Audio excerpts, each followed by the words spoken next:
दोस्तों, आपका इंडियन ज्ञान टीवी यूट्यूब चैनल में आपका बहुत बहुत स्वागत है। आज हम आप लोगों के बीच में तुगलक वंश के बारे में जानकारी शेयर करेंगे। तुगलक वंश की स्थापना गयासुद्दीन तुगलक ने की थी। सुल्तान बनने से पहले वह बालपुर का गवर्नर था। उसका वास्तविक नाम गाजी मलिक था। खिलजी वंश के शासक की हत्या कर वह दिल्ली का सुल्तान बना। गयासुद्दीन तुगलक अनुभवी और बहादुर योद्धा था, योग्य राजनेता एवं कुशल प्रशासक था। उसने अलाउद्दीन के कठोर कानूनों का अंत कर दिया था तथा जन कल्याण के अनेक कार्य किए। उसने किलों, बागों तथा नहरों आदि का निर्माण कराया। दिल्ली के पास तुगलकाबाद नामक नगर भी बसाया था। 1325 ईस्वी में गयासुद्दीन की मृत्यु हो गई थी। तब उसका पुत्र जौना खां मोहम्मद बिन तुगलक के नाम से दिल्ली की गद्दी पे सिंहासन पे आसीन हुआ। मोहम्मद बिन तुगलक एक बहुत ज्ञानी एवं विद्वान व्यक्ति था। अनेक इतिहासकारों ने उसे सबसे बुद्धिमान, मूर्ख तथा विरोधी गुणों का मिश्रण आदि अलंकारों से विभूषित किया है। कुछ ने उसे पागल भी कहा है। उसने उलेमाओं के अधिकारों को कम कर दिया, जिसके कारण वे उसके शत्रु हो गए और उसे अपने धर्म में ही काफ़ी संघर्ष करना पड़ा। निम्नलिखित परियोजनाओं की असफलता उसकी विसफलता का प्रमुख कारण रहा। सेना के लिए अधिक धन की आवश्यकताओं को देखते हुए उसने 1326 ईस्वी में दुआब के किसानों पर उस समय करों में वृद्धि की, जब प्रदेश में अकाल ने भयंकर रूप धारण किया था। अतः उसने प्रदेश के किसान उसको विरोधी मानने लगे। मोहम्मद बिन तुगलक ने अपनी राजधानी 1327 ईस्वी में दिल्ली के स्थान पर देवगिरी को बनाया। उसने इसका नाम बदलकर दौलताबाद रखा। उसके विचार में दक्षिण पर अधिकार स्थापित करने के लिए दौलताबाद सही स्थान था।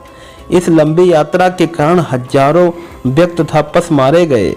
यही नहीं, दौलताबाद के सीमावर्ती क्षेत्रों की सुरक्षा करना एवं उत्तरी भारत पर नियंत्रण रखना कठिन था, जिस कारण उसकी यह योजना भी विसफल हो गई। इसके बाद उसने पुनः दिल्ली को राजधानी बनाया, जिसके कारण जनता के अपार कष्टों का सामना करना पड़ा। मोहम्मद बिन तुगलक ने 1329 से 1330 ईस्वी में चांदी के सिक्कों की जगह पर तांबे के सिक्के को चलाने का आदेश दे दिया। उसकी यह योजना भी सफल न हो सकी, क्योंकि बाजार में बड़ी संख्या में जाली सिक्के का चलन आ गए थे। इस कारण व्यापार में अव्यवस्था की स्थिति पैदा हो गई। तब सुल्तान को मजबूर होकर बाजार में तांबे के सिक्का का चलन बंद करना पड़ा और पुनः चांदी के सिक्के चलाने पड़े, जिससे राजकोष भी रिक्त हो गया। मोहम्मद बिन तुगलक ने इराक एवं खुरासान विजय के लिए एक विशाल सेना भेजी। भौगोलिक परिस्थितियां एवं यातायात के मार्ग के अभाव में उसे सेना को बीच के रास्ते में ही वापस बुलाना पड़ा। इस प्रकार हर्ष काराजल पर्वत पर अधिकार करने की योजना भी हुआ, जिसके कारण उसे जन धन हानि की भारी नुकसान का सामना करना पड़ा।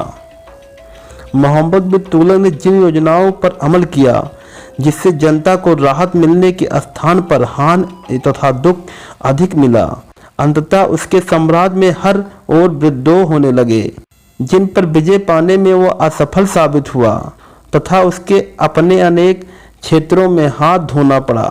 मोहम्मद तुगलक के पश्चात उसका चचेरा भाई फिरोज तुगलक दिल्ली के सिंहासन पर बैठा। वह एक कट्टर मुसलमान शासक था। उसने उलमाओं को खुश करने के लिए उन्हें जागीरें प्रदान की। उसने हिंदुओं पर जजिया कर लगा दिया। उसने फिरोजाबाद, फिरोजपुर, हिसार एवं जौनपुर नामक नगर बसाए तथा कुछ जन कल्याणकारी कार्य भी किए। उसने मस्जिद, मदरसे, सरायों, नहरों तथा बांधों का निर्माण भी कराया तथा फलों के अनेक बाग लगाए। 1388 ईस्वी में लगभग 80 वर्ष की अवस्था में उसकी मृत्यु हो गई। इसी प्रकार से तुगलक वंश के शासनकाल का अंत हो गया। दोस्तों, तुगलक वंश के बारे में जानकारी कैसी लगी, कमेंट करके हमें जरूर बताएं। अगर वीडियो पसंद आया है तो अपने दोस्तों के पास शेयर करें। फिर मिलेंगे अगले वीडियो में। जय हिंद।